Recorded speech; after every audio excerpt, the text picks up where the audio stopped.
Story 1. The Night Doctor. This story revolves around an old, abandoned hospital on the outskirts of a small town, where the spirit of a long-deceased surgeon is said to roam. The legend claims that the doctor, who died unexpectedly during a complex surgery, continues his work in the afterlife, desperately trying to complete the operation he never finished. Those who have encountered him describe a figure in a blood-stained coat, hovering over an ancient operating table, lost in the shadows of the past. This story will take you deep into the chilling corridors of the hospital, where the line between life and death blurs, and the air is thick with the echoes of the night doctor's unfinished business. I never considered myself superstitious. As a rational person, I always relied on logic and evidence to explain the world around me. Ghost stories were nothing more than amusing tales to be shared around a campfire, not something that could ever truly touch my life. But that all changed the night I stumbled upon the old memorial hospital, a place where the past refused to rest and the dead continued to walk among the living. It all started when I accepted a job as a night security guard in a memorial hospital. The hospital had been closed for decades, its hallways left to gather dust and decay. However, due to its historical significance, the town council decided to preserve it as a heritage site, and a small team, including myself, was hired to protect the building from vandals and thrill seekers. The pay was decent, and the work seemed easy enough. Just a few hours each night, patrolling the empty corridors and making sure everything was in order. From the very first night, the atmosphere in the hospital was unsettling. The building was a relic of the past, with its outdated architecture and eerie silence. It was as if time had stopped within those walls, preserving the memories of countless lives and deaths. The air was thick with the scent of antiseptic despite the years of abandonment, and the faint sound of footsteps echoed through the halls, even though I was the only one there. I brushed it off as the creaking of old wood and the settling of the building, but deep down, I couldn't shake the feeling that I was not alone. My first encounter with the doctor happened on the third night. I was making my rounds, walking through the surgical wing, when I noticed a door slightly ajar at the end of the hallway. The door led to one of the old operating rooms, a place that had been sealed off due to reports of strange occurrences over the years. The room was infamous among the locals, who claimed it was haunted by the spirit of Dr. Edward Caldwell, a renowned surgeon who had died suddenly during an operation in that very room. Curiosity got the better of me, and I pushed the door open, stepping inside. The room was dark, illuminated only by the faint glow of the moonlight streaming through the cracked windows. The operating table stood in the center, covered with a dusty sheet, and the surgical tools were still neatly arranged on a tray, as if waiting for the next procedure. As I moved closer, a chill ran down my spine, and I felt the unmistakable sensation of being watched. It was then that I saw him, a shadowy figure standing at the far end of the room, his back turned to me. He was dressed in a long, blood-stained coat, and his hands were covered in what appeared to be surgical gloves. I froze, my heart pounding in my chest, as the figure slowly turned around to face me. His eyes were hollow, empty sockets that seemed to stare straight through me, and his face was twisted in an expression of intense concentration, as if he was still in the midst of performing a complex operation. For a moment I was paralyzed with fear, unable to move or speak. But then the figure began to walk towards me, his movements slow and deliberate, as if he was floating rather than walking. I stumbled backwards, tripping over my own feet, and fled from the room, not daring to look back. I didn't sleep that night. The image of the doctor's ghostly figure haunted my thoughts, and I couldn't shake the feeling that he was still out there, roaming the halls of the hospital, searching for something, or someone. I considered quitting the job, but my pride wouldn't allow it. I wasn't about to let a ghost story scare me away. So I returned to the hospital the next night, determined to face whatever was haunting that place. As the nights went on, the encounters became more frequent and more terrifying. I would hear the sound of surgical tools clattering to the floor, the distant echo of a heart monitor beeping, and the soft murmur of voices speaking in a language I couldn't understand.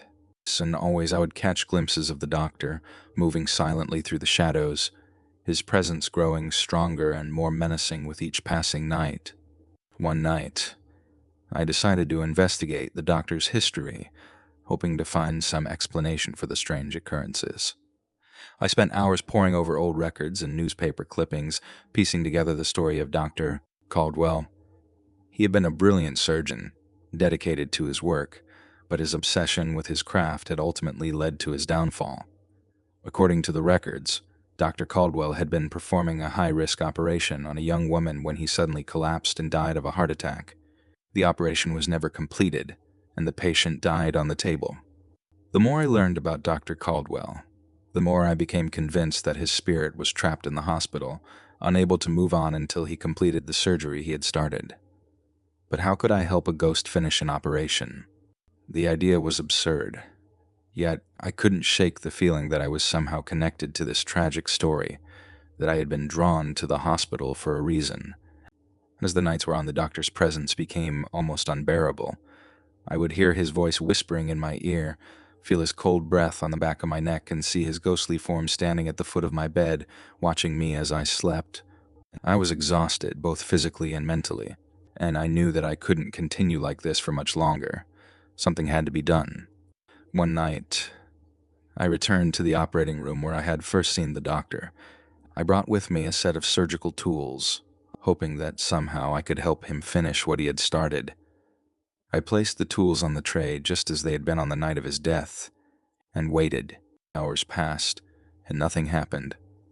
I began to feel foolish, standing there in the dark, holding a scalpel in my trembling hand. But then, just as I was about to leave, I felt a cold hand on my shoulder.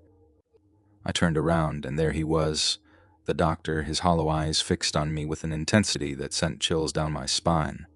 He didn't speak, but somehow I understood what he wanted me to do. With shaking hands, I picked up the scalpel and began to mimic the motions of a surgery, cutting into the empty air as if I were performing the operation myself. The doctor watched me intently, his gaze never leaving my face. As I worked, I felt a strange sense of calm wash over me, as if I were no longer in control of my own body. My hands moved with a precision that I had never known, guided by some unseen force. And then, as suddenly as it had started, it was over. The doctor's expression softened, and for the first time, I saw a glimmer of peace in his hollow eyes. He nodded at me, a gesture of gratitude, and then he was gone, fading into the shadows like a wisp of smoke. The room was silent, the air thick with the scent of antiseptic and something else. Something old and musty, like the smell of decay. I left the hospital that night, never to return. The encounters stopped, and the doctor's presence no longer haunted my dreams. But the experience left a mark on me, a deep, unshakable fear that I would carry with me for the rest of my life. I never told anyone about what happened in that old hospital, afraid that they would think I was crazy. But I knew the truth. The doctor had been real, and his spirit had been trapped in that place, unable to move on until his work was done. And in some strange, inexplicable way, I had helped him find the peace he so desperately sought.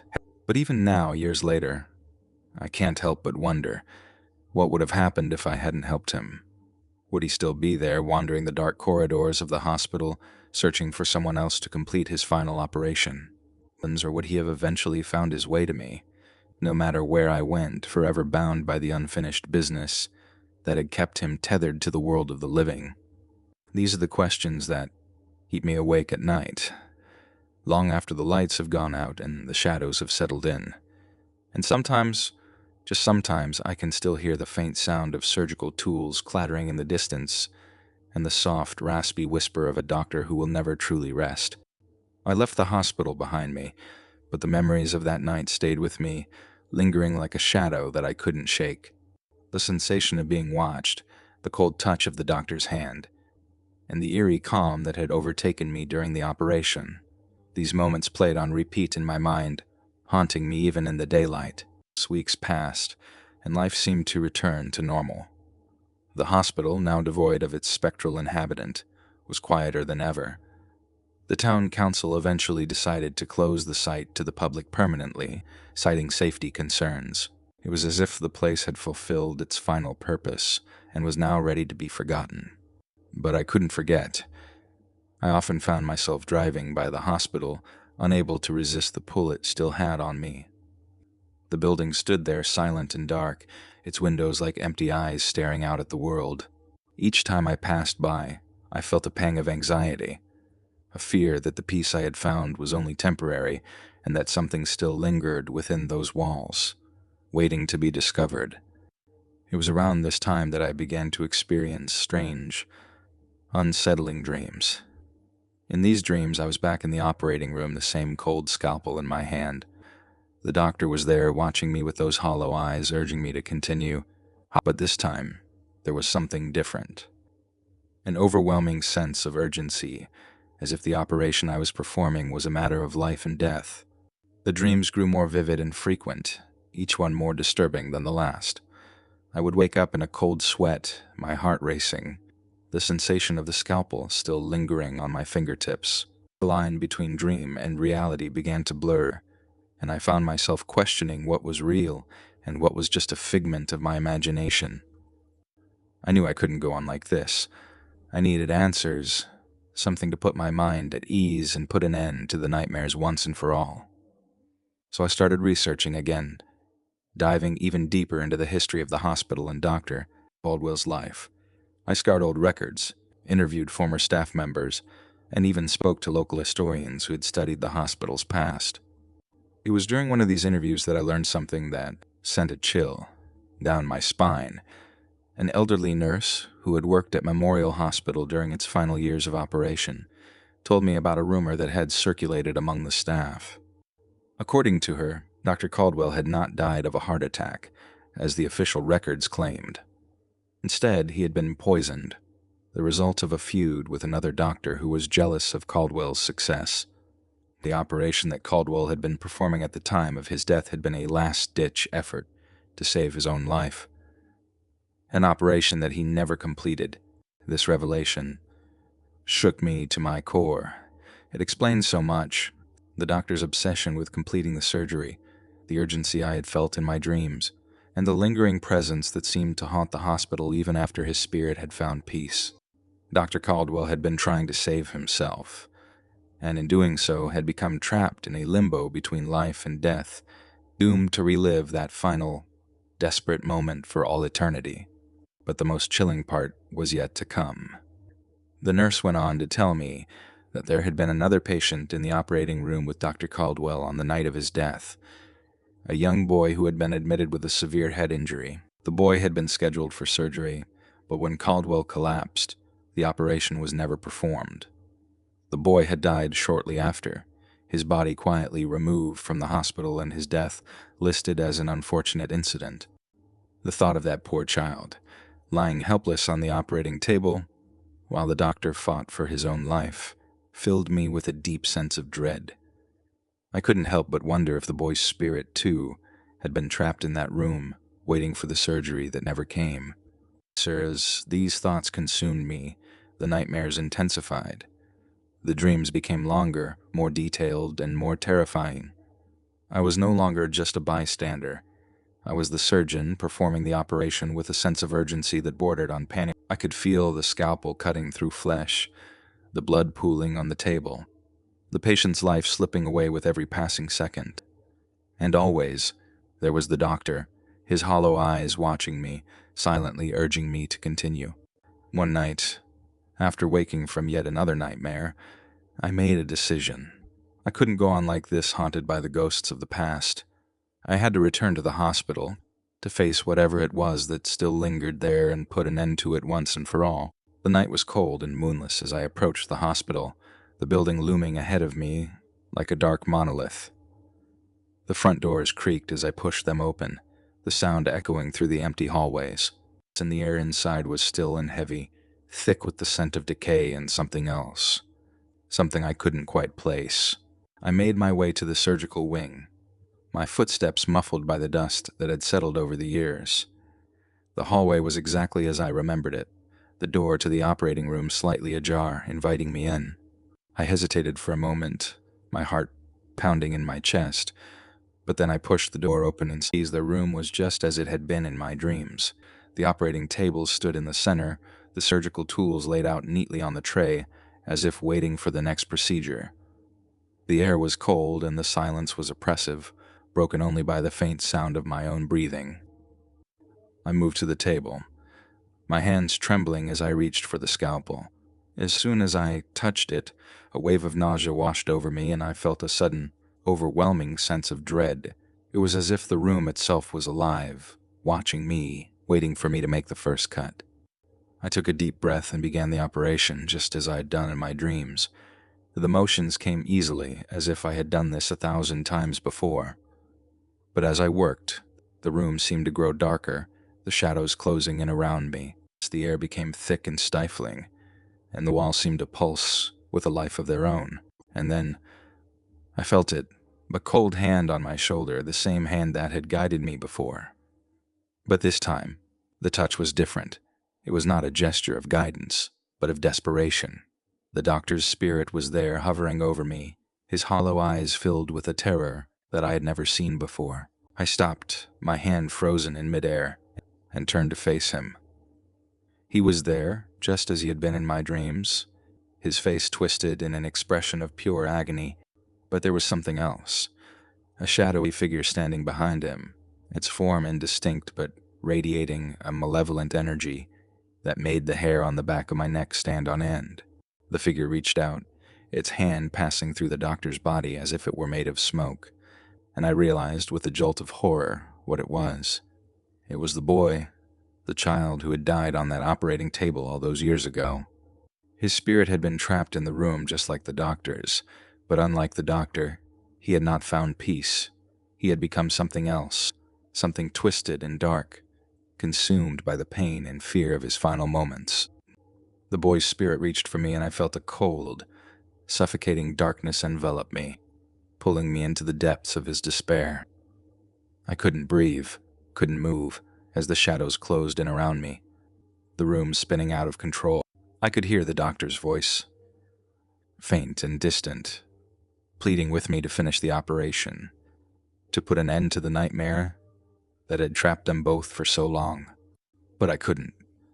The darkness was too strong, too overwhelming, and I felt myself slipping away, losing myself to the void.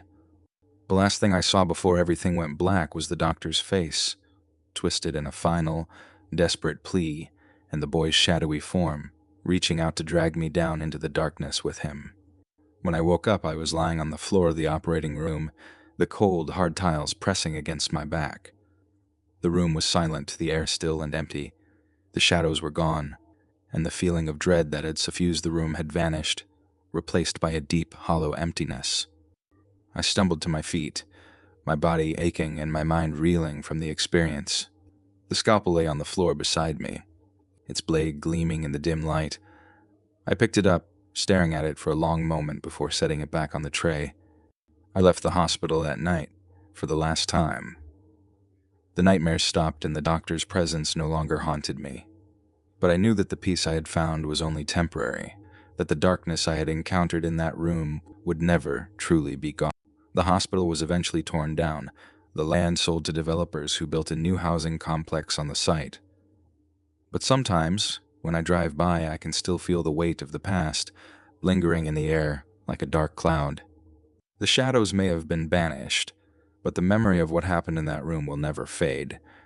And even now, years later, I can't help but wonder, what if the operation had been completed? Would the spirits of the doctor and the boy have found peace? Or would they have been doomed to relive that final, terrible moment for all eternity, trapped in a cycle of pain and despair that would never end? I'll never know the answer, and maybe that's for the best. Some things are better left in the shadows, where they can't hurt us anymore. But even so, I can't shake the feeling that something still lingers in the darkness, waiting for the next unlucky soul to stumble upon it. And when that happens, I can only hope that they're stronger than I was.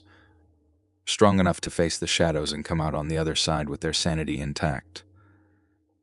Because once you've seen what I've seen, you can never go back to the way things were before. The darkness stays with you, a part of you forever. Story 2. Ghosts of the Ambulance. The story you are about to hear is one that blurs the line between reality and the supernatural. It's a tale that began with what seemed like routine calls for help, the kind that ambulance drivers receive every day. But these calls led them to a place that no longer existed. An old hospital, long abandoned and forgotten by most. Yet, what they found there was far from forgotten. The spirits of those who never made it to the hospital in time began to reach out from beyond the grave, desperate for the help that arrived too late.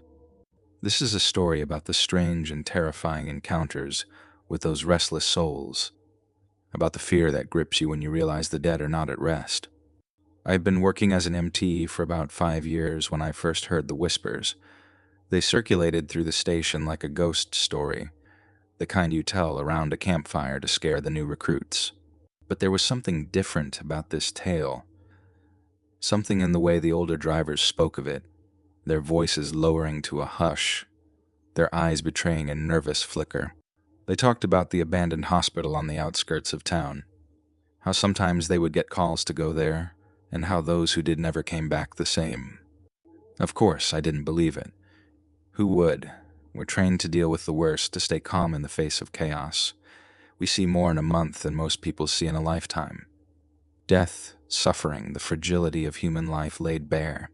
But the supernatural, that's not something you're prepared for, not something they cover in training. So I dismissed the stories as just that, stories, until the night I found myself in the driver's seat responding to one of those calls.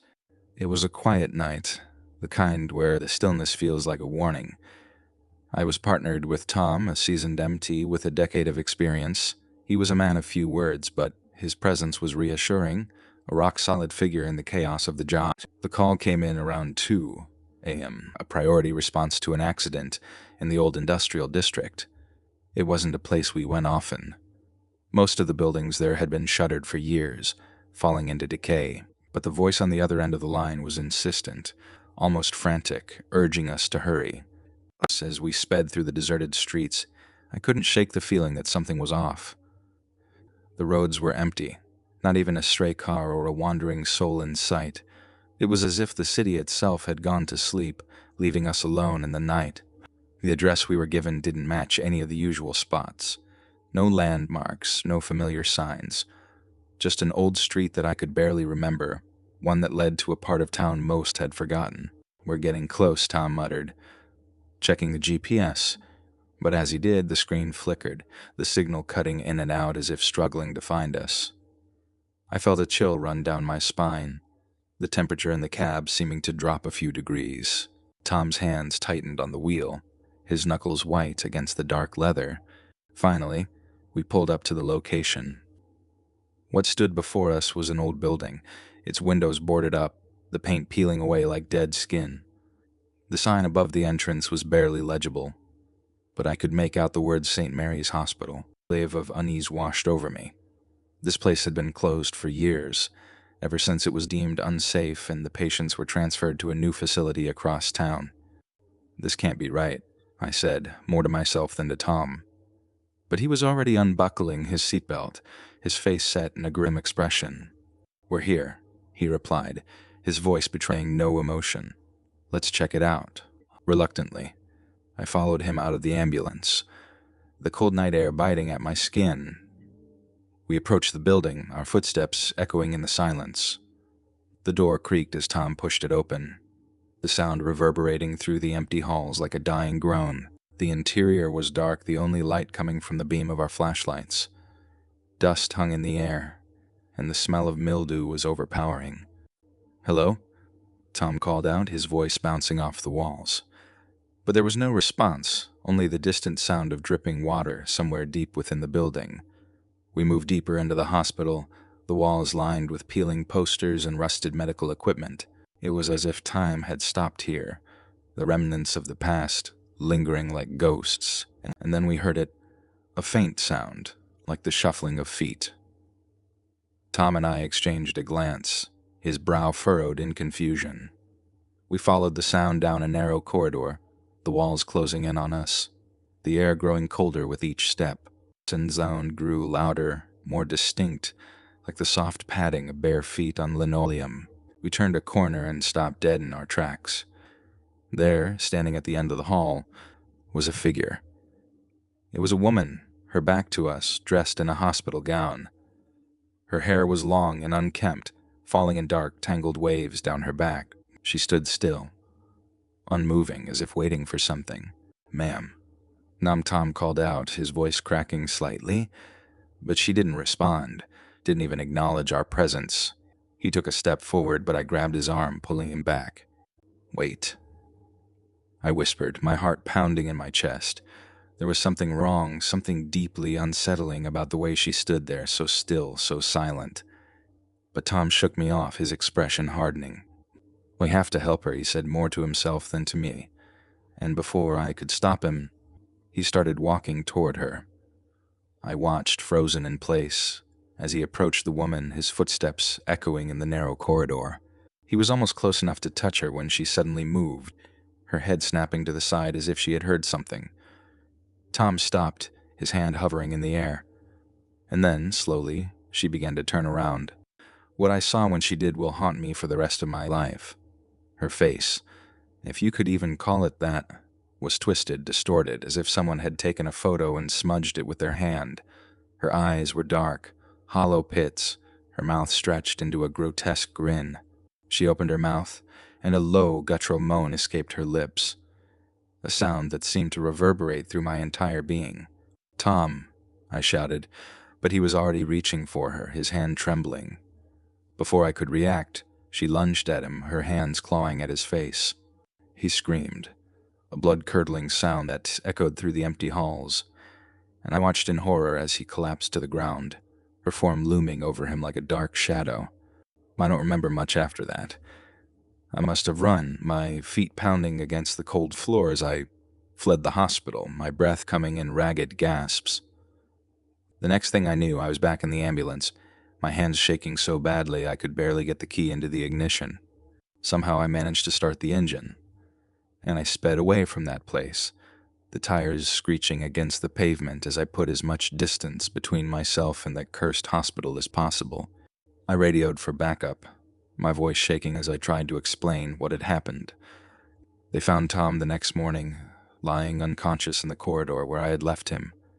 He was alive, but barely, his face covered in deep scratches, his eyes wide with terror. They said he would recover physically, but mentally, he was gone. Whatever he had seen, whatever had happened to him, had broken something inside him that could never be fixed. I was placed on leave after that, the higher-ups saying I needed time to process what had happened. But how do you process something like that? How do you come to terms with the fact that the dead are not at rest, that they can reach out from beyond the grave and drag you down with them? I don't go near that part of town anymore. I've heard rumors that other drivers have received similar calls, but I don't ask about them, and I don't want to know. I've done my best to forget, to push the memories deep down where they can't hurt me. But every now and then in the dead of night, I hear the sound of shuffling feet, the faint echo of a moan. And I know that some things can never be forgotten. And I wonder if one day when my time comes, if I will find myself back there, in that dark, decaying hospital, joining the ranks of the restless dead, forever waiting for the help that will never arrive. Weeks passed since that horrifying night, but the memories remained fresh in my mind. I tried to return to some semblance of normal life, but the echo of those experiences lingered, a constant, oppressive weight. My nights were plagued by nightmares, each one a variation of that first encounter. The abandoned hospital, the faceless woman, the guttural moans. No matter how hard I tried, I couldn't escape the dread that had settled deep in my soul. I was eventually cleared to return to work, though I was assigned to a different unit, away from the areas that held the remnants of my nightmares. I kept my distance from old colleagues who spoke in hushed tones about eerie calls and strange occurrences. The whispers had become more frequent, though I pretended not to hear them, focusing on my new role, hoping it would offer some reprieve from the darkness that had seeped into my life. It was on a quiet evening shift, months after the incident, that I received another call from the same industrial district. The dispatcher's voice crackled over the radio, mentioning a possible accident at an address that sent a shiver down my spine. I glanced at my partner, a young MT named Lisa, who looked at me with a mixture of curiosity and concern. "Are you okay?" she asked, noticing my sudden pallor. "Just a bad memory," I replied, forcing a smile. "Let's get going." As we drove toward the location, my heart raced uncontrollably. Every turn seemed to echo with a foreboding sense of déjà vu. When we arrived, the area seemed even more desolate than I remembered. The street was cloaked in an eerie fog, the lights from our ambulance casting long, distorted shadows on the empty buildings. It was as if time itself had slowed down, allowing the darkness to creep closer. We approached the old hospital, its silhouette barely visible through the mist. It was as though the building had risen from the ground to greet us, its presence oppressive and malevolent. The once familiar sense of dread now felt like a tangible force, pressing down on me with each step. The dispatcher's instructions led us to the same entrance I had hoped never to see again. Lisa glanced at me, clearly unsettled by my reaction. I took a deep breath and stepped inside, the door creaking open with a sound that echoed like a mournful sigh. The hallway was dark just as I remembered, the air thick with the stench of decay. "Hello?" I called out, my voice trembling despite my efforts to sound calm. Lisa followed closely behind, her flashlight beam darting nervously across the walls. The silence was oppressive, broken only by the distant sound of dripping water. We moved cautiously, each step echoing ominously in the narrow corridor. As we advanced, the air grew colder, and the sense of being watched became almost unbearable. I could feel the weight of unseen eyes on us, the ghostly presence that had haunted me so long ago. Lisa's breath became visible, the cold air seemingly emanating from the very walls of the hospital. We reached the same corridor where I had encountered the woman before. The sight of the empty hallway, the peeling paint, and the rusted medical equipment filled me with a sense of dread that I could not ignore. I glanced at Lisa, who was now clearly anxious, her hands trembling as she held the flashlight. "Stay close," I said, trying to reassure her even though I was not sure of my own courage. We moved forward, the beam of our flashlights dancing over the walls. As we approached the end of the hall, I felt an icy chill crawl up my spine. I could almost hear the soft shuffle of footsteps, the faint, unsettling moan that had haunted my dreams. Suddenly, we saw her, standing at the end of the hallway. The same woman, her figure just as haunting as I remembered. My heart pounded in my chest as I recognized her, the twisted face, the hollow eyes, and the grotesque grin. She turned slowly, her movements jerky and unnatural. Her gaze fixed on us with an intensity that seemed to pierce through to our very souls. "Not again," I whispered, my voice barely audible. Lisa's eyes widened in terror, and she clutched my arm tightly. I knew we had to act quickly, but my legs felt like lead, frozen by the sheer terror of the moment. The woman began to move toward us, her steps dragging and uneven.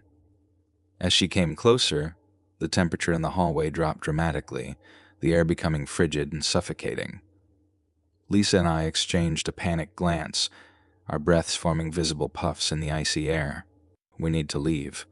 Now," I shouted, turning on my heel and sprinting back toward the entrance. Lisa followed closely, her footsteps echoing in the oppressive silence.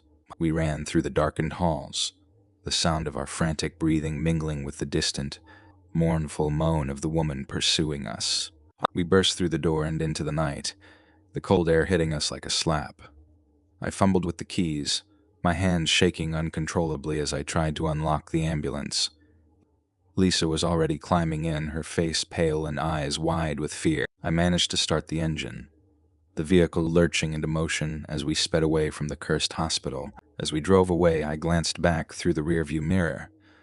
The building receded into the fog, its dark silhouette fading into the distance. I could still feel the lingering presence of the woman, her malevolent gaze fixed on us even as we escaped. The sense of dread was palpable. The terror that had once gripped me now intensified by the new encounter. Lisa and I returned to the station, our faces reflecting the fear and exhaustion we both felt. We didn't speak much, each of us lost in our own thoughts as we tried to process what had happened. It was clear that the hospital was more than just an abandoned building. It was a gateway to something dark and terrifying.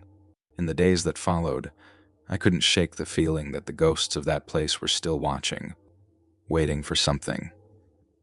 The old hospital continued to be a topic of whispered conversations among the drivers, the stories becoming more elaborate and frightening with each retelling. I avoided any mention of the events that had transpired, focusing on my work and trying to push the memories out of my mind. But the encounters with the ghosts of the ambulance had changed me. The fear I felt was not just for myself, but for anyone who might be drawn into the dark corners of that forsaken place. I realized that some stories are not just stories but warnings, echoes of a past that refuses to stay buried. The ghosts of the hospital remained a haunting presence, a reminder of the thin veil between the living and the dead, and the chilling reality that sometimes the dead are not at rest. Story 3. The Vanishing Photograph. It began with a photograph, a seemingly innocuous image from my childhood. That, as time went on, became the nucleus of a mystery far darker than I could have ever anticipated. The photograph was taken during a family picnic at a now derelict park that used to be our summer retreat. A vivid sunlit afternoon filled with laughter and the sweet smell of fresh grass. The photograph itself was of me, my parents, and my younger sister captured mid-laugh, frozen in a moment of happiness. But what began as a cherished keepsake soon turned into an unsettling enigma, as the photograph disappeared, only for its haunting presence to reappear in the most unexpected and eerie places. This is the story of how a simple lost photograph led me to uncover a terrifying secret, one that forever altered my understanding of the past. It was a crisp autumn morning when I first noticed the photograph was missing. The frame, which had once held the image proudly on the mantel above the fireplace, was now empty. I remember the shock and confusion that washed over me as I searched every nook and cranny of our house. My parents were equally perplexed. They recalled seeing the photograph just days before, but it had vanished without a trace. We scoured the entire house, pulling out furniture and checking behind every picture frame. There were no signs of forced entry or tampering. The photograph was simply gone. Days turned into weeks, and the mystery of the missing photograph began to fade into the background of our daily lives. Yet, a sense of unease lingered, like a shadow just out of sight. It wasn't until I began seeing fragments of the photograph in various places that the true horror of our situation became clear. The first instance occurred when I noticed an image of my father from the photograph, his distinctive smile and his eyes full of mirth, reflected in the rain-soaked window of my bedroom. At first, I dismissed it as a trick of the light, but as the occurrences became more frequent, I couldn't ignore the growing sense of dread. One evening, while browsing through old boxes in the attic, I found a single photograph lying face down among the clutter. It was a different photo, a group shot from a family reunion, but there was something unsettling about it. The faces were distorted, and the edges were frayed as if the photograph had been through some sort of ordeal. I turned it over, but it was just an old family picture with no connection to the photograph that had vanished. Over the next few weeks, the appearances became more unsettling. The photograph's images would manifest in strange ways, on the back of a cereal box, on the surface of a puddle, and even in the reflections of shop windows. Each time the figures from the photograph appeared, but there was always something slightly off about them, like distortions in a dream. My family and I grew increasingly disturbed, and our attempts to rationalize the occurrences only seemed to heighten our anxiety. It wasn't until I started receiving anonymous notes with cryptic messages that I began to piece together the true nature of the mystery. The notes, found in various places, inside books stuck to the refrigerator and even pinned to the bulletin board at the local grocery store, contained phrases like "the past never dies and you were not meant to see." I couldn't ignore the mounting evidence that suggested someone or something was toying with us. Determined to uncover the truth, I started digging into our family history. I discovered that the park where the photograph was taken had once been the site of a tragic event decades earlier, a mysterious disappearance of several people, including a young girl who was never found. As I delved deeper into the history of the park and the individuals connected to it, I uncovered a chilling link between the photograph and the vanished souls from the past. One evening, as I sat in the dimly lit attic, I found a hidden compartment within an old trunk. Inside, I discovered a collection of photographs that mirrored the images from the photograph that had gone missing. These photos were old and weathered, depicting people who looked remarkably similar to the figures in our lost photograph. Each image seemed to be part of a larger, grim puzzle. I realized that the photograph was not just a simple memento, but a piece of a sinister narrative that had been buried for years. The more I learned, the more I felt a sense of impending doom. The photograph, which had once been a symbol of our family's joy, now seemed to be a key to unlocking a dark secret. The images of those from the photograph continued to appear in strange places, each time more vivid and disturbing. See, it was as if the photograph itself was trying to communicate something that had been hidden for far too long. As I prepared to continue my search, I couldn't shake the feeling that the photograph was leading me towards something far more dangerous than I had ever imagined. The whispers of the past were growing louder, and the truth behind the photograph was waiting to be revealed. Little did I know that the discovery of this dark secret would unravel the very fabric of my reality. As the days passed, the photograph's eerie reappearances became more frequent and unsettling. Each sighting seemed to push me further into a maze of dread and confusion.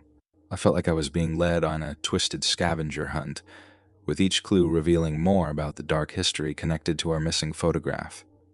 My obsession with finding the truth grew, and with it, a sense of foreboding that I couldn't ignore. One night, while I was sifting through old family records, I came across an old journal belonging to my grandfather.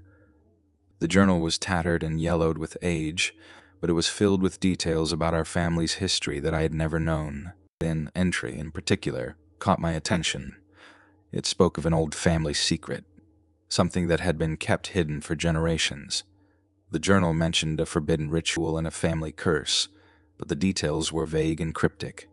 The more I read, the more I realized that this secret was intertwined with the events surrounding the photograph. The journal also referenced an old abandoned house on the outskirts of town, a house that had been neglected and left to decay for as long as I could remember. It was said to be haunted, with rumors of ghostly apparitions and strange occurrences. My grandfather's journal hinted that this house might hold the key to understanding the mystery of the photograph. Driven by a mix of curiosity and terror, I decided to investigate the house.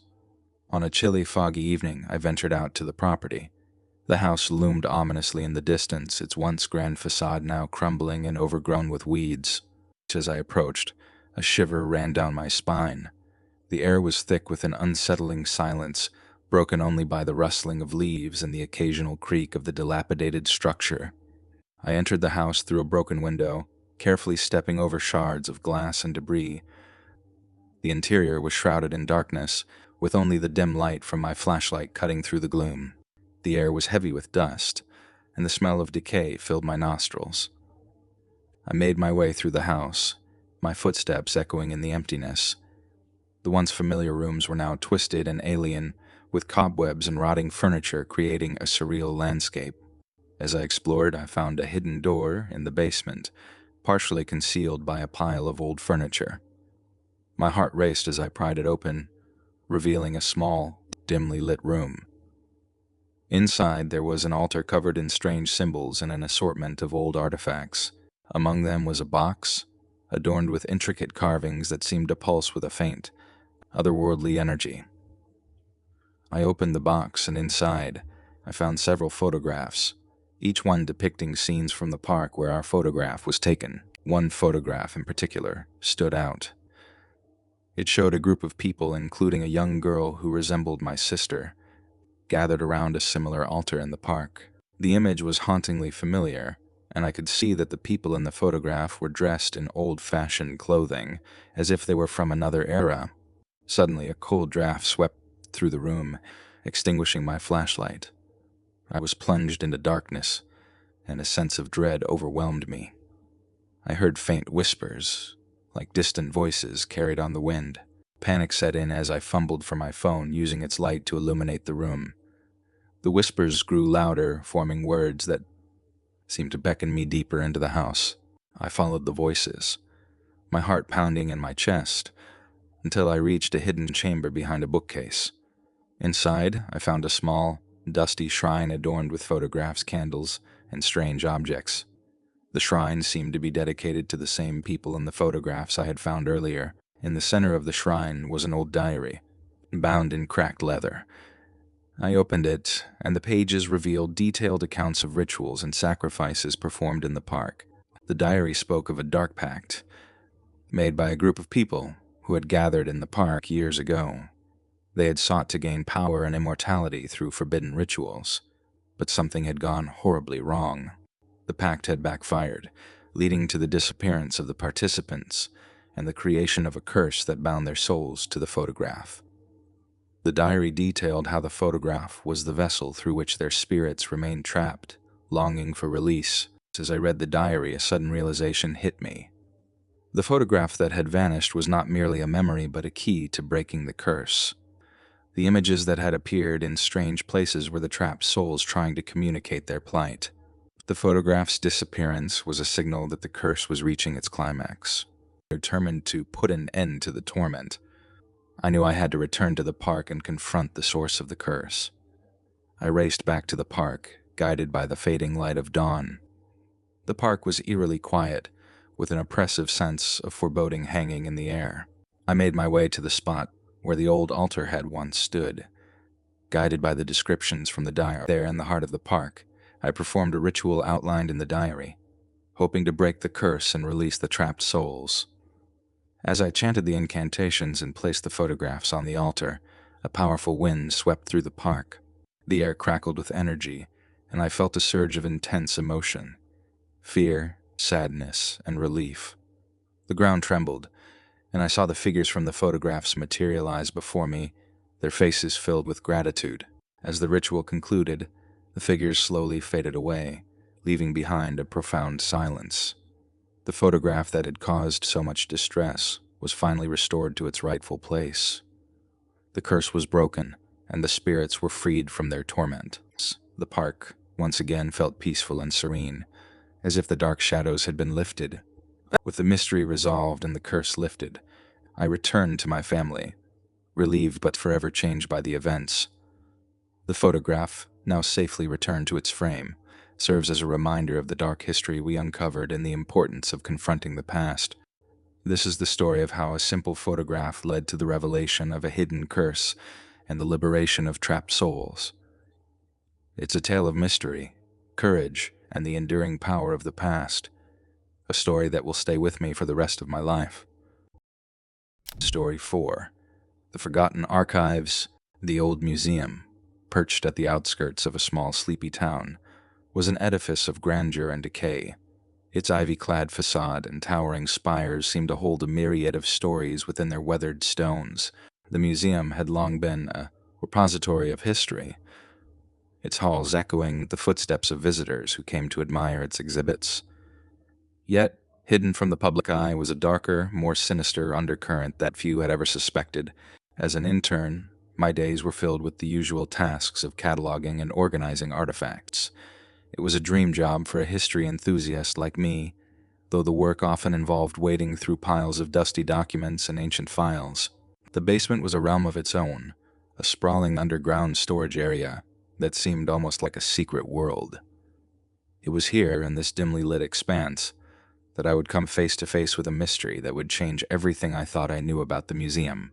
The basement was a cavernous space, its walls lined with towering shelves that groaned under the weight of centuries-old crates and boxes.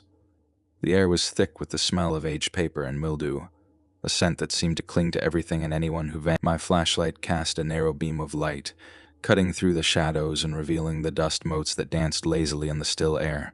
As I made my way through the narrow aisles, I could feel the oppressive silence of the space settling around me, broken only by the occasional creak of the wooden floor. On that particular October afternoon, the museum had been unusually quiet. The rain drummed relentlessly against the small, high windows, creating a rhythmic, almost hypnotic backdrop to my work. My task for the day was to go through a set of old files that had been unearthed during recent renovations. The files had been stored away in an old wooden chest, its surface scratched and scarred from years of neglect. The chest was adorned with brass fittings, tarnished with age and secured with a heavy lock. I pried it open with a crowbar, revealing a jumble of papers and photographs, all yellowed with age. As I sifted through the contents, I came across a series of faded photographs, their edges curled and brittle. Each photograph depicted people I did not recognize, their faces frozen in expressions of fear and confusion. Among the photographs was an envelope, sealed with a peculiar symbol that I had never seen before. The symbol was a series of interlocking shapes, forming a pattern that seemed almost arcane.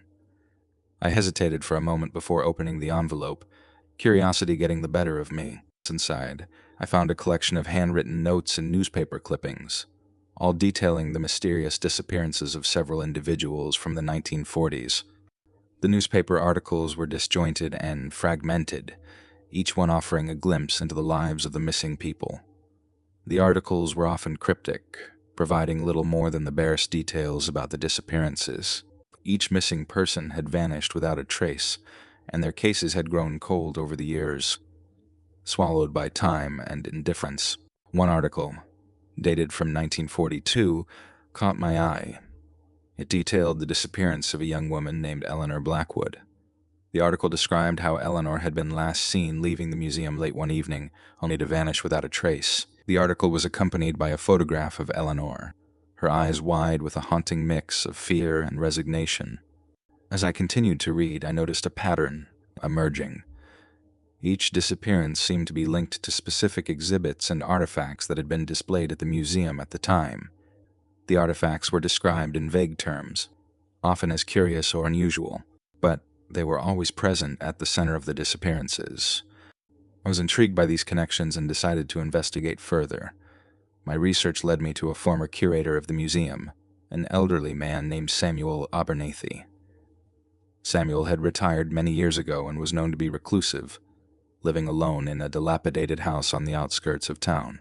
I arranged to meet with him, hoping he could provide some insight into the strange occurrences detailed in the files. When I arrived at Samuel's home, I was greeted by a house that seemed to be a relic of a bygone era. The building was old and sagging, with peeling paint and a roof covered in overgrown ivy. The interior was filled with antique furniture and knick-knacks, creating an atmosphere of neglect and decay. Samuel himself was an imposing figure, with a gaunt face and piercing eyes that seemed to look right through me.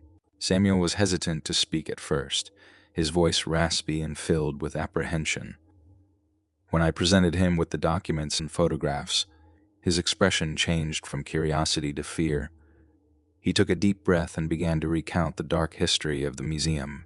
According to Samuel, the museum had once been the site of secretive and sinister rituals conducted by a clandestine society that had operated in the town during the early 20th century. The rituals, he explained, were designed to summon spirits and channel dark forces.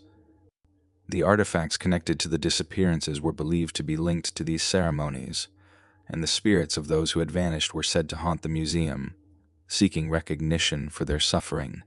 Samuel's account was filled with details that were both disturbing and fascinating. He spoke of a hidden chamber beneath the museum, accessible only through a concealed passage. The chamber was said to be the focal point of the rituals, its walls adorned with strange symbols and inscriptions. Samuel described how the museum's staff had become increasingly uneasy as the rituals progressed, with many reporting strange occurrences and unexplained phenomena. Despite the ominous nature of Samuel's story, I felt compelled to investigate further. I decided to return to the museum that evening, determined to uncover the truth behind the hidden chamber and the dark history that Samuel had described. The museum was closed to the public, and the basement was quiet and empty as I made my way back to the storage area. The air in the basement felt different that night. It was colder, with an oppressive heaviness that seemed to press down on me. My flashlight flickered as I made my way through the narrow aisles, the shadows seeming to shift and writhe in the dim light, and though my footsteps echoed ominously, amplifying the eerie silence that filled the space. I found the loose brick in the wall behind a stack of crates, just as Samuel had described. With a sense of both trepidation and excitement, I pried it open, revealing a narrow passageway that led down into the darkness. The air that escaped from the passage was cold and carried a faint, almost imperceptible whisper, an unsettling sound that seemed to beckon me forward. As I ventured into the passage, the walls seemed to close in around me, and the temperature dropped even further. The passageway was lined with cobwebs, their delicate threads glistening in the beam of my flashlight. My footsteps were muffled by the thick layer of dust that covered the floor, and the whispering sound grew louder, more insistent. I emerged into a small, dimly lit chamber that was both fascinating and disturbing. The walls were covered in strange symbols and faded inscriptions, their meanings lost to time. In the center of the room stood an altar, its surface covered in a thick layer of dust and cobwebs. The altar was adorned with remnants of past rituals, broken candles, dried flowers, and other relics that hinted at the dark practices that had taken place here. As I examined the chamber, I felt a growing sense of unease. The oppressive atmosphere seemed to press down on me, and I could hear faint whispers, soft and eerie like the rustling of leaves. The whispers seemed to come from all around me, growing louder and more frantic as I continued to investigate. The air felt charged, as if something unseen was watching me. I began to photograph the symbols and take notes, trying to capture every detail of the chamber. The whispers grew louder, blending into a cacophony of voices that seemed to cry out in desperation. The sound was almost overwhelming, and I could feel a cold, invisible presence hovering nearby. As I turned to leave, I heard a faint, disembodied voice, soft and distressed. The voice seemed to be pleading for help, its words barely audible above the din of the other whispers. I hurried out of the chamber, the oppressive presence following me as I made my way back to the basement. The shadows in the basement seemed to grow darker and more malevolent as I returned to the main storage area. The rustling sound that had accompanied me through the passageway was now joined by an eerie, almost rhythmic tapping, a sound that seemed to come from all around me. My flashlight flickered and dimmed, casting long, trembling beams of light across the walls. As I emerged from the basement and into the quiet of the museum's upper floors, I felt a sense of both relief and dread. The discovery of the hidden chamber and the unsettling whispers had left me shaken, and I knew that I had uncovered something far more sinister than I had anticipated. Little did I realize that this was only the beginning. The true horrors of the museum's dark past were yet to be fully revealed, and the restless spirits of those who had vanished would soon come closer to unveiling their hidden truths. The investigation had set something in motion, and the boundaries between the living and the dead were beginning to blur in ways that defied understanding. As I left the museum that night, the rain had stopped, but the sense of unease remained. The shadows of the past were no longer content to remain hidden, and the echoes of the rituals performed in the museum's depths would continue to haunt those who dared to uncover their secrets. In the second part of this story, the investigation will take a more terrifying turn as the spirits grow more restless, and the true nature of the museum's dark history is brought to light.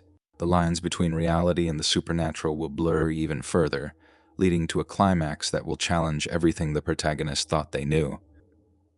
Stay tuned as the chilling tale unfolds. The night after my harrowing discovery in the basement, I barely slept. Every creak of my old apartment seemed amplified, and the shadows on the walls appeared to twist and writhe with malevolent intent. The whispers from the hidden chamber lingered in my mind, a constant reminder of the unsettling presence that had followed me. By morning, I had resolved to continue my investigation, driven by a mix of fear and a need to understand the dark forces at work. Returning to the museum the next day, I felt a chill in the air.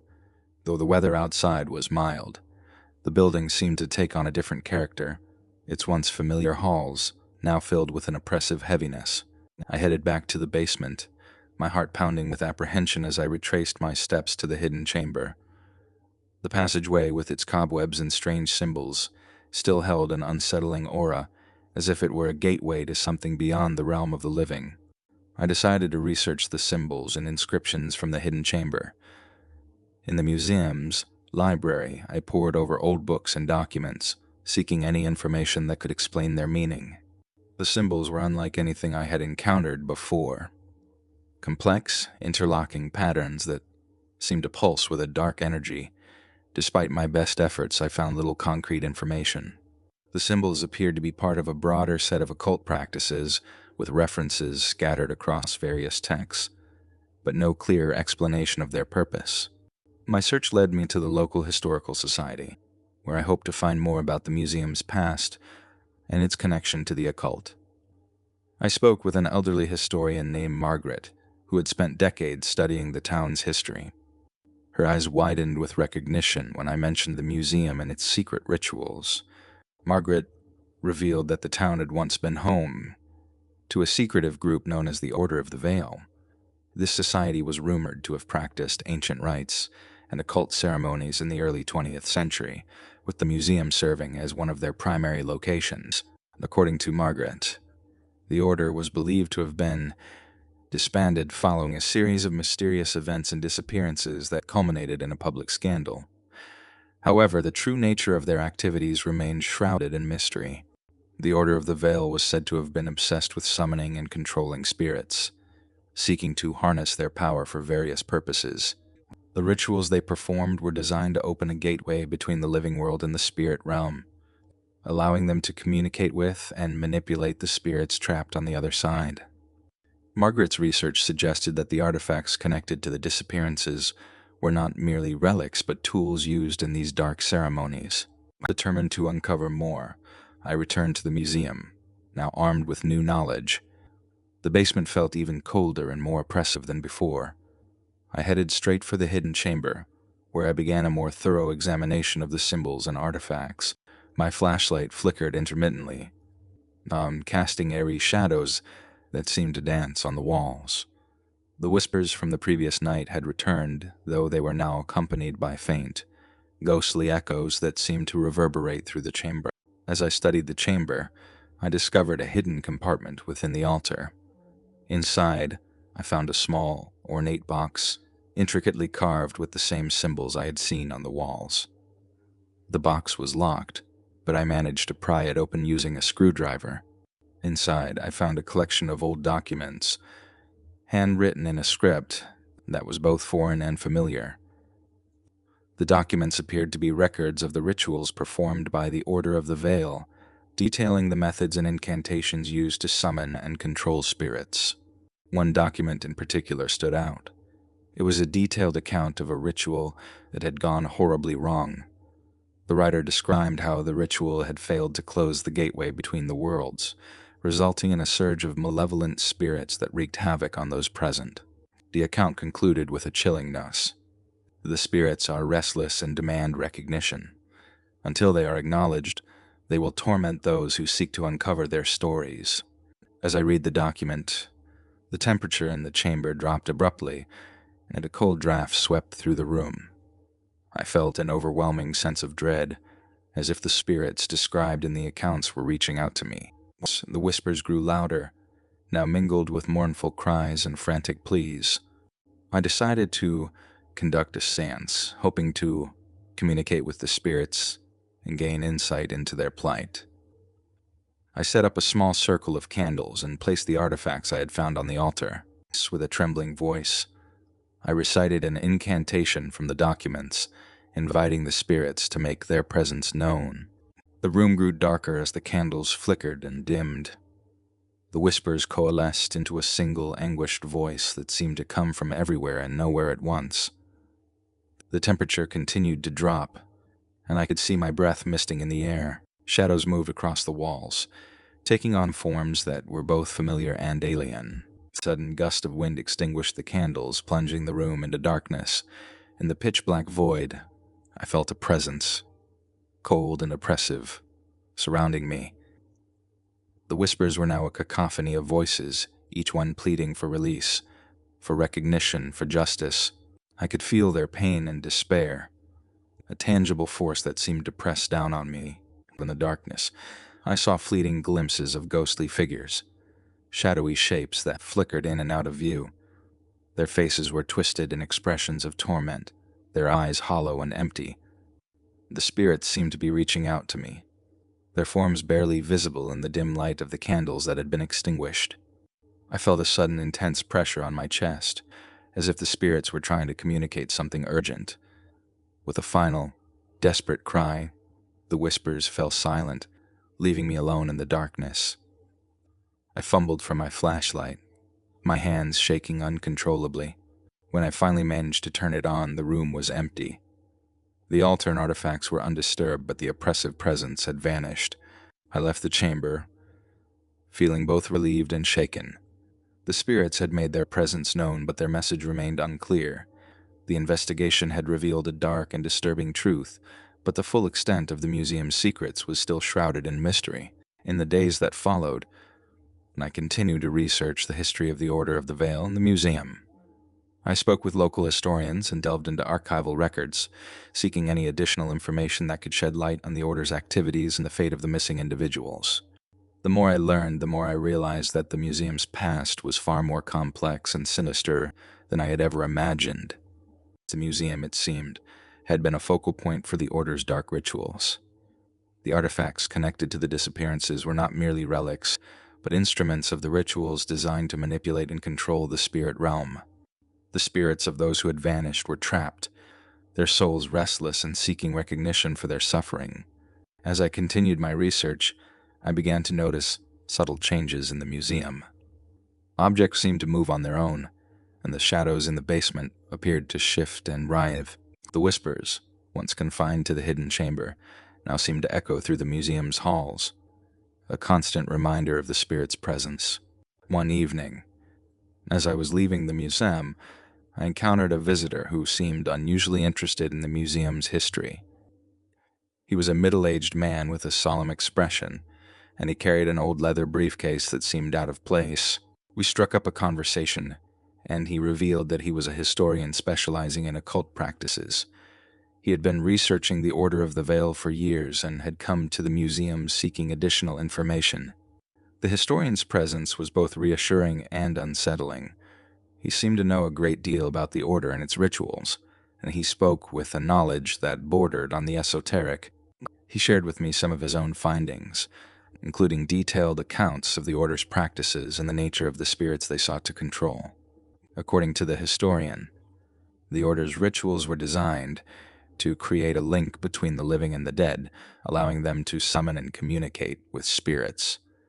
However, the rituals often went awry, resulting in the release of malevolent entities that were difficult to control. The spirits trapped in the museum were a result of these failed rituals, their anguish manifesting in the haunting phenomena that I had experienced. The historian's revelations added a new layer to the mystery, but they also raised more questions. Why had the spirits chosen to haunt the museum? What did they want? And how could their suffering be alleviated? The answers remained elusive, and the investigation seemed to be leading me deeper into a web of secrets and supernatural phenomena. As the weeks passed, the museum's haunting became more pronounced. Visitors reported strange occurrences, unexplained noises, flickering lights, and a pervasive sense of being watched. The staff, including myself, began to experience unsettling phenomena. Cold drafts, eerie whispers, and fleeting glimpses of shadowy figures. The museum had become a place of both fascination and dread. The investigation had uncovered a dark and disturbing truth, but the full extent of the museum's secrets remained shrouded in mystery. The spirits of the missing individuals continued to haunt the museum, their restless presence a constant reminder of the suffering they had endured. In the end, the museum's past had been revealed, but the true nature of the Order of the Veil and the fate of the spirits remained unresolved. The investigation had opened a door to a world of dark rituals and malevolent entities, and the boundaries between the living and the dead had been blurred in ways that defied understanding. The forgotten archives had unearthed a chilling truth about the museum's past, and the present seemed to have become even more sinister. The spirits' unrest was palpable, and their influence had seeped into every corner of the museum. Their anguish seemed to have become a living, breathing entity, feeding off the fear and confusion of those who dared to uncover the truth. One particularly dark night, I was alone in the museum, sifting through the records in a desperate attempt to find a solution or way to appease the spirits. The air was thick with a cold, oppressive presence, and the usual creaks and groans of the old building seemed louder than ever.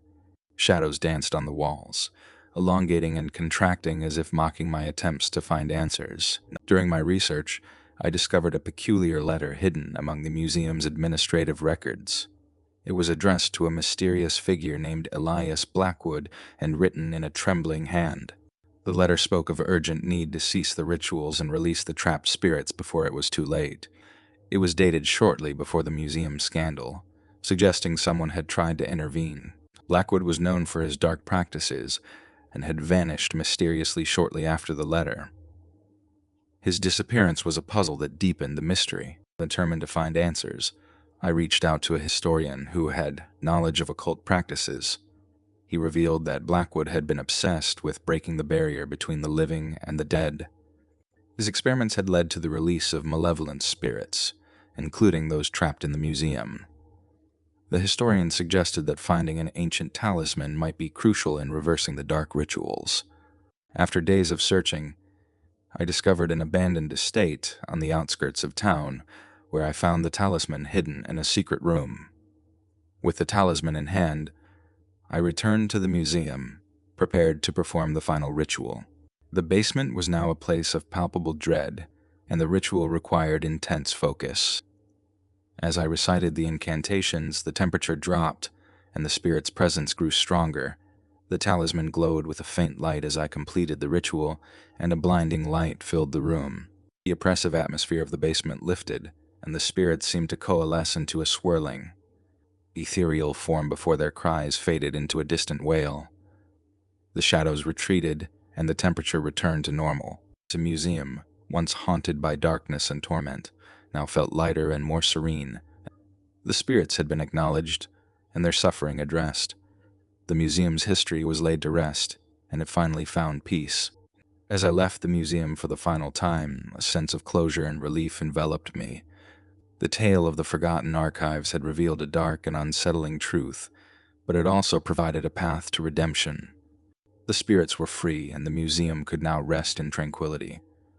The secrets of the past had been brought into the light, offering a final haunting chapter to an unsettling yet profound story.